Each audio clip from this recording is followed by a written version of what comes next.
Haram saya pribadi. Kalau antum percaya dengan saya, ya antum tinggalkan rokok. Tinggalkan. Tolong sampaikan pada saya saja bukti, satu saja yang menguatkan pada saya, bahwa rokok itu bisa halal. Segala yang halal pasti baik. Baik dari segi hukum, baik dari manfaat, baik untuk kesehatan kalau itu makanan. Baik untuk fisik kalau itu pakaian. Baik untuk kehidupan kalau itu sekitaran dalam kehidupan kita. Sekarang persoalannya, tolong tunjukkan pada saya, di mana sisi baik rokok yang dipandang secara objektif itu baik.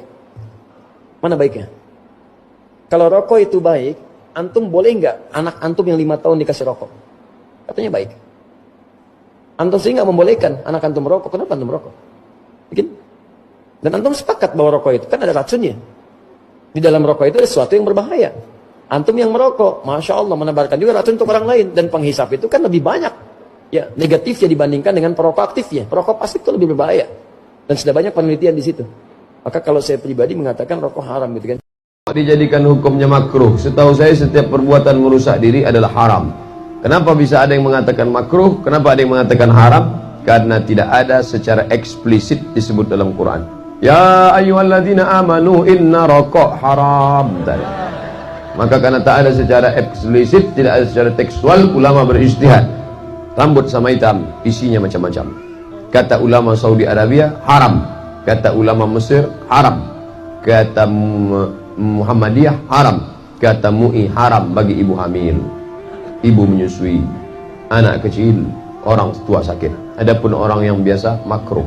Ustaz merokok apa tidak? Saya tak merokok. Ada ketua MUI Dumai, namanya Kiai Haji Lukman Syarif. Kata dia ada seorang kiai, di belakang rumahnya ada pokok jambu, ada pokok ubi, ada pokok pisang, ada pokok tembakau. Suatu malam datang segerombolan babi mengacau di belakang. Besok pagi Pak Kiai buka jendela, ditengoknya habis ubi, habis pisang, habis kacang, tapi tembakau tak disentuh. Ternyata dalam dunia babi pun tembakau itu haram.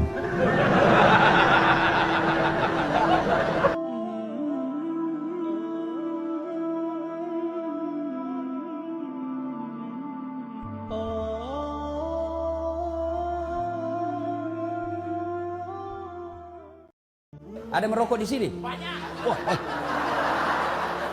Aduh. Bos, berhenti merokok. Seluruh ulama di Timur Tengah mengatakan rokok itu haram. Bagaimana perasaanmu tenang kalau kau tidak mau berhenti merokok? Nah bilang justru kalau saya merokok saya tenang. Itu setan bos. Kalau ada bilang tidak jalan otakku kalau saya tidak merokok, bohong. Bohong itu. Buktinya Ramadan jalan di otakmu. Saya tidak bisa berhenti. Memang kau tidak bisa berhenti tanpa hidayah dan pertolongan Allah. Datang kau sholat maghrib. Hari ini kau niatkan, ya Allah mulai hari ini saya berhenti merokok. Tidak mungkin Tuhan tidak bantu kau. Kalau kau bilang berhenti mau Ustaz, 1 kali mami 1 hari. Belum itu bos. Dan itu perokok itu kayak orang beleng-beleng. Berkenaan dengan hukumnya panjang lebar ulama, saya ingat semua kita tahu, tapi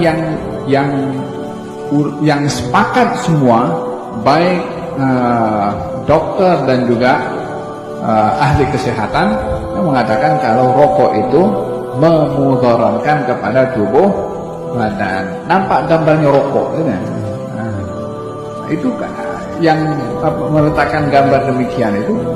Setelah diluluskan daripada kementerian supaya orang tidak merokok. Karena apa? Akan berlaku kepada dia apa yang ada dalam gambar. Tidak pula boleh dikatakan, saya merokok bertahun-tahun tak ada apapun. Tak boleh dikiaskan begitu.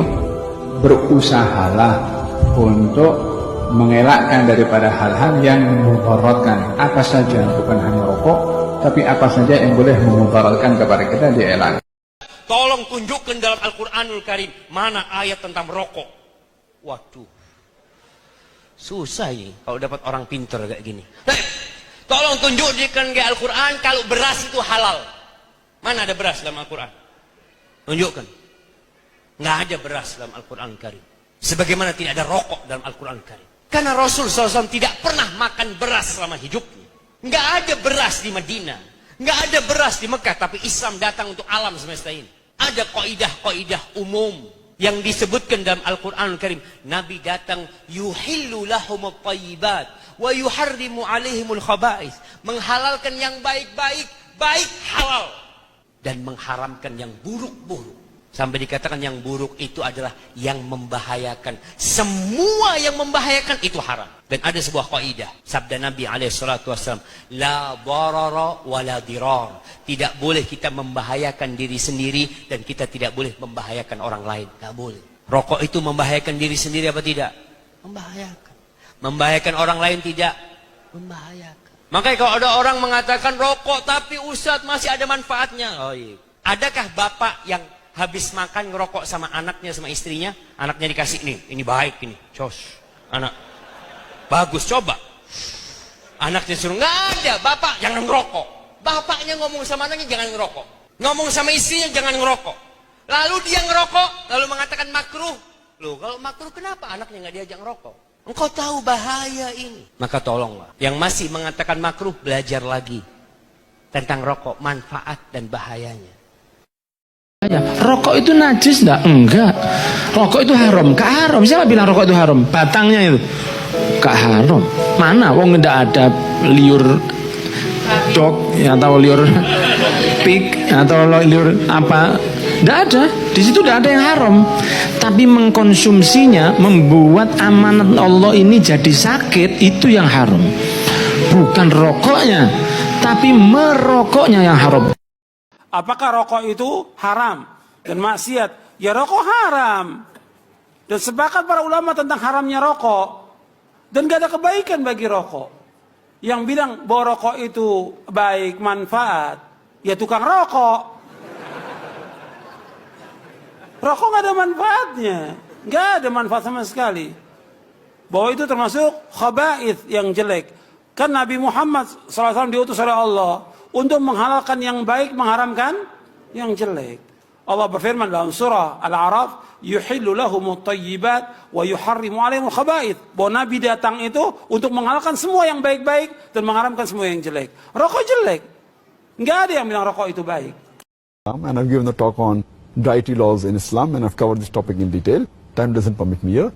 But based on all these various research, there are today more than 400 fatwas. The majority of the scholars, they agree that smoking is haram and all form of tobacco is haram. There may be certain scholars of certain countries, including this country where I come from, India, they say it is makruh yet. But most of the scholars, otherwise, throughout the world, majority of them, they agree that smoking is haram. Allah says in the Quran, in Surah Araf, chapter number 7, verse 157, that you follow the prophet, the unlettered prophet who's mentioned in your law and scriptures. And further it says that this prophet asks you to do things which are good for you, tayyib for you. So take what he gives it to you, what is lawful and good. And he prohibits things which are khabith, things which are unlawful, things which are bad for you. So what a prophet gives, what he gives you which is good, take, and he prohibits you things which are khabith, unlawful, you have to abstain from it. This is the law. And Allah says in the Quran, in Surah Baqarah, chapter number 2, verse 195, make not your own hands the cause of your own destruction, indicating that do not kill your own self. Because smoking is nothing but slow poisoning, it comes under this category, something like suicide. Slow poisoning. Every puff you take, you reduce your life. So based on this, there are more than 400 fatwas saying that smoking is haram. And furthermore, this is one of the major reasons why it's haram. Furthermore, Allah says in the Quran, in Surah Araf, chapter number 7, verse number 31, eat and drink, but do not be extravagant.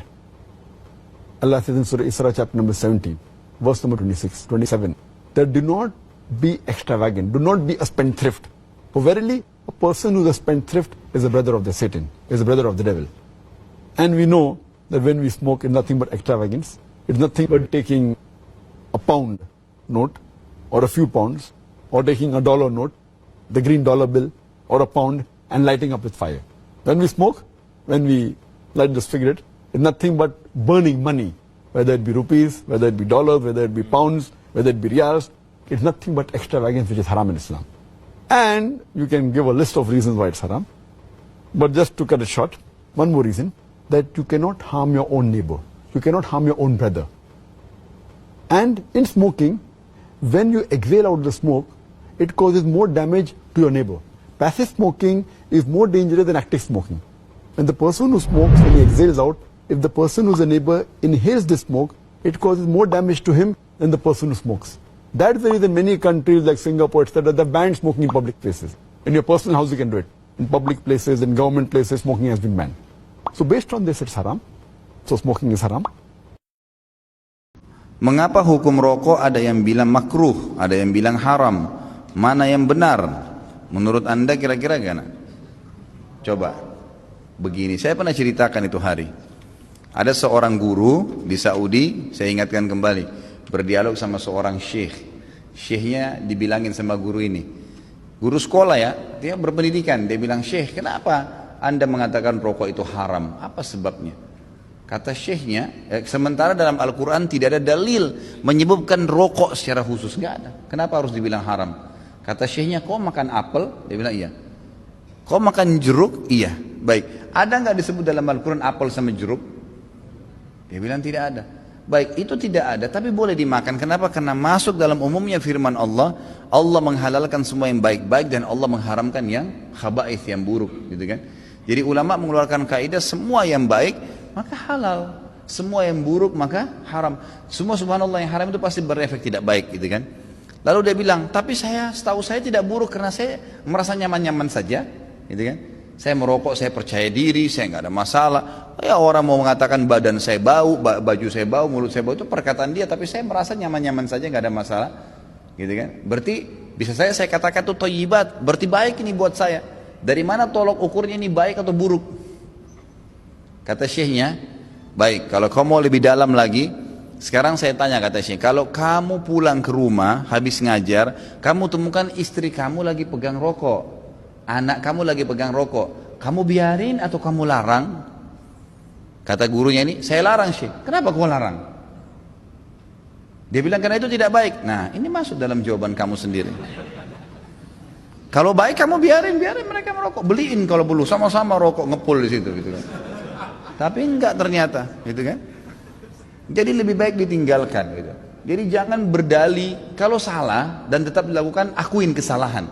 Itu poin penting. Ini enggak, sudah salah membela, ini masalah ini. Enggak boleh, jadi terus menerus. Kadang-kadang subhanallah ada orang juga supaya dia tetap dalam mempertahankan kesalahannya, mencari orang yang lebih buruk, gitu kan. Ada pernah orang bilang sama saya, Ustadz saya baik Ustadz, kayak sholat saya masih jaga sholat maghrib, teman saya dan tidak sholat sama sekali. Jadi patokannya yang lebih buruk, supaya yang dia tinggalin 4 waktu sholat itu mending, gak apa-apa gitu. Bukannya dilihat orang yang sholat lebih banyak, ini gak boleh sebenarnya, gitu kan. Allahu a'lam. Jadi kalau kita lihat, kalau dikatakan memang kategori ulama di Indonesia, kalau di Timur Tengah saya gak pernah temukan ada ulama menghalalkan rokok. Di Indonesia ini karena kiai kita terlalu murah gelarnya, ayahnya kiai, anaknya jadi kiai, bisa ceramah berapa kali atau pulang haji jadi kiai juga. Ini luar biasa ini. Saya mohon maaf, bukan menyombongkan diri sama sekali.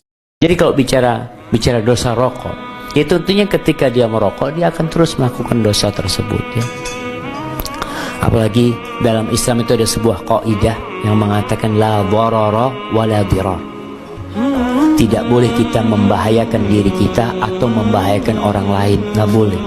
Ana rasa semua sepakat rokok itu berbahaya. Maka nasihat ana buat yang masih merokok, berdoa, minta sama Allah, bantulah hamba berhenti ngerokok. Shisha ini apa bedanya sama rokok? Kalau nggak ada bedanya, sama aja hukumnya jamaah. Maka sama aja lah, tinggalkan dua-duanya jamaah. Apalagi ada sekarang yang rokok apa? Vape itu sama aja semuanya.